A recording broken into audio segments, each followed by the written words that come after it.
Seorang waria ditemukan meninggal dunia di Lubuk Linggau, polisi sebut dugaannya dilenyapkan. Seorang waria bernama Ontari alias Tari di kota Lubuk Linggau, Sumatera Selatan ditemukan meninggal membusuk. Waria berusia 40 tahun ini meninggal di salon kontrakannya RT 1, Kelurahan Perumnas Rahma, Kecamatan Lubuk Linggau Selatan 1, pada Kamis 25 Agustus 2022 sore. Warga desa Lubuk Mumpo, Kecamatan Kota Padang, Kabupaten Renjang, Provinsi Bengkulu ini ditemukan meninggal mengenaskan dengan kondisi tertancap pisau di pinggang sebelah kanannya.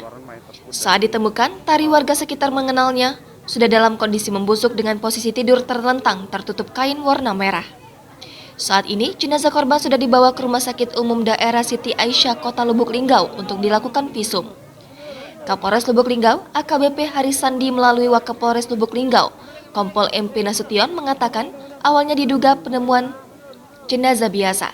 Dia menjelaskan setelah tim datang bersama tim Inafis mendapati sosok jenazah. Ternyata setelah dibuka penutup kainnya tidak lainnya dugaannya dihabisi. Kemudian atas temuan ini gabungan Satreskrim Polres Lubuk Linggau dan Polsek Lubuk Linggau Selatan melakukan olah TKP. Mayat dibawa ke rumah sakit untuk dilakukan otopsi. Hasil olah TKP sementara mayat korban sudah meninggal lebih 2-3 hari karena kondisi badannya sudah bengkak dan mulai menimbulkan bau busuk. Jangan lupa subscribe, share, komen, dan like ya.